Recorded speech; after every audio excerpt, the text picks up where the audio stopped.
উদয়, হ্যাঁ এই ডেলিভারি ছেলেটা কি দিয়ে গেল রে? কি আসলো? দাঁড়াও, দেখতেই পাবো এখনই। খোল দেখি, খোল। দাঁড়াও, খুলছি, দাঁড়াও। এরকম এখানে মুদ্রালিক টেকনোলজিস থেকে এই কি Manipal technologies limited plot number 24-এ শিওলি ইন্ডাস্ট্রিয়াল এরিয়া থেকে কি আসলো এটা? কি আসছে? কি আসছে? খোল খোল না, খোল দেখি কি খুলবো? আসছে। ঠিক আছে। হ্যাঁ খোল, এবার দেখি, খোল।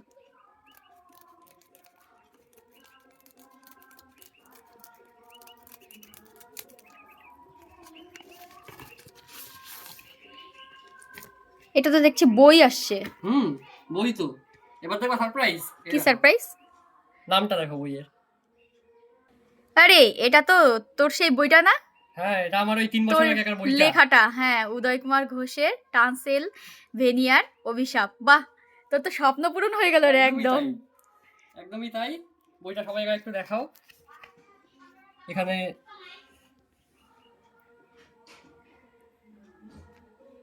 বল, তুই বল একটু বইটা সম্পর্কে একটু বল। বইটা সম্পর্কে বলছি, তার আগে দেখাও। এটা হচ্ছে বইয়ের 3য় সংস্করণ। এটা হচ্ছে 3য় সংস্করণ। প্রথম সংস্করণ বইটা প্রকাশিত হয় ডিসেম্বর 2022-এ, তারপর জুলাই 2023, এবার 2025-এ এটা সম্পূর্ণ প্রকাশিত হয়েছে। এবার কেন 3 বছর ধরে এরকম চলছে? বইটা যখন প্রথম প্রকাশিত হয়, তুমি জানো, আমরা তখন এত অভ্যস্ত ছিলাম না যে কী করে কী করতে হয় সব কিছু। তাই বইটা ডিজিটাল ইবুক হিসাবে প্রকাশিত হয়েছিল, ডিজিটালভাবে অ্যাভেলেবেল ছিল, সবাই পড়তো ডিজিটালি।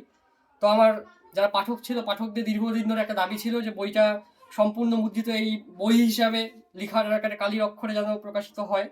তো তাদের সেই দাবি রাখার জন্য, এবং আমারও পার্সোনাল খুব ইচ্ছা ছিল যে বইটা, আমার কোনো বই সম্পূর্ণ বই আকারে প্রকাশিত হবে, লোকজন পড়বে। তো আমি ইদানিং একটা মানে প্রিন্টিং সংস্থার সঙ্গে যোগাযোগ করতে পেরে এই বইটা এবার প্রকাশ করতে সম্ভব, মানে সাহস করে প্রকাশ করলাম। আহ, অনেক খুশি লাগছে আমার। উদয়, ওকে তো তোমরা অনেকেই চেনো, অনেক ফটো দেখেছো ওর সাথে আমার। ও তো কোনো ভিডিওতে আসে না আমার সাথে। এই যে আজকে ওর ভিডিও একটা মানে করলাম, বই প্রকাশিত হয়েছে ওর। আজকে সত্যি আমার খুব ভালো লাগছে যে ওর একটা ছোট্ট একটা স্বপ্ন, যেটা দেখেছিল ছোটবেলায় লেখালেখি করার, সেই স্বপ্নটা একটু ছোট রূপান্তরিত হয়েছে। তোমরা সবাই ওকে আশীর্বাদ করো, ও যেন আরেকটু বড় হয় আর আরেকটু ভালোভাবে যেন নিজের ইচ্ছাগুলোকে প্রকাশিত করতে পারে এবং সমাজসেবার কাজে যেন লাগতে পারে। জয় রাধে।